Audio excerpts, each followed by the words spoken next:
കേന്ദ്ര ഗവൺമെന്റിന്റെ ജനവിരുദ്ധ നയങ്ങളിൽ പ്രതിഷേധിച്ച് നടക്കുന്ന ദേശീയ പണിമുടക്കിൽ ഐക്യദാർഢ്യം പ്രഖ്യാപിച്ച് എടവണ്ണ പഞ്ചായത്ത് സംയുക്ത ട്രേഡ് യൂണിയന്റെ നേതൃത്വത്തിൽ പ്രകടനവും പൊതുസമ്മേളനവും നടത്തി. CITU സംസ്ഥാന കമ്മിറ്റി അംഗം M. മോഹൻദാസ് ഉദ്ഘാടനം ചെയ്തു.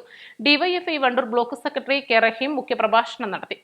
ജോലി ചെയ്യുന്ന ഇന്ത്യക്കകത്ത് ഏറ്റവും പ്രധാനപ്പെട്ട പൊതുമേഖലാ സ്ഥാപനമാണ് റെയിൽവേ എന്ന് പറയുന്ന സംവിധാനം. ആ റെയിൽവേ എന്ന് പറയുന്ന സംവിധാനത്തെ തകർക്കുന്ന നിലപാടുമായി കൊണ്ട് കേന്ദ്ര ഗവൺമെന്റ് മുന്നോട്ട് പോവുകയാണ്. ഏകദേശം 3.5 ലക്ഷത്തോളം വരുന്ന നിയമനം നടത്താതെ, റെയിൽവേക്കകത്ത് ഒഴിവുകൾ നികത്താതെ ഇന്നും അനന്തമായി കൊണ്ട് മോദി ഗവൺമെന്റ് കാലത്ത് മുന്നോട്ട് പോകുന്നു.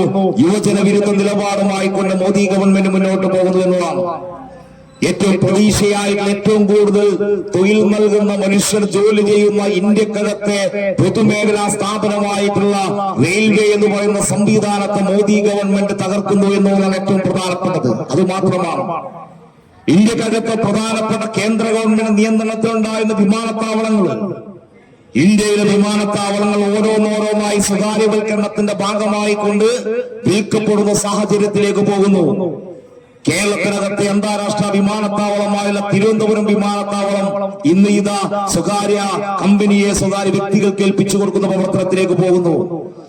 ഇങ്ങനെ രാജ്യത്തിനകത്തെ പ്രധാനപ്പെട്ട കേന്ദ്രങ്ങളെല്ലാം, തൊഴിൽ നൽകുന്ന സംവിധാനങ്ങളാവട്ടെ, വിമാനത്താവളങ്ങളാവട്ടെ, അന്താരാഷ്ട്ര നിലവാരത്തിലുള്ള ഗ്രൗണ്ടുകളാവട്ടെ, ഇന്ത്യക്കകത്തെ പ്രധാനപ്പെട്ട മന്ദിരങ്ങൾ ഉൾപ്പെടെയുള്ള രാജ്യം ഏറ്റവും കൂടുതൽ ആദരിക്കുന്ന പ്രധാനപ്പെട്ട തൊഴിൽ നൽകുന്ന സംവിധാനങ്ങൾ ഉൾപ്പെടെ തകർക്കുന്ന, വിൽക്കപ്പെടുന്ന സ്വകാര്യവൽക്കരണത്തിന്റെ ഏറ്റവും പ്രധാനപ്പെട്ട മൂർധന്യാവസ്ഥയിലേക്ക് ഈ കേന്ദ്ര ഗവൺമെന്റ് രാജ്യത്തെ കൊണ്ടുപോവുകയാണ്. CITU Edavanna panchayat secretary P. Najeeb അധ്യക്ഷനായി.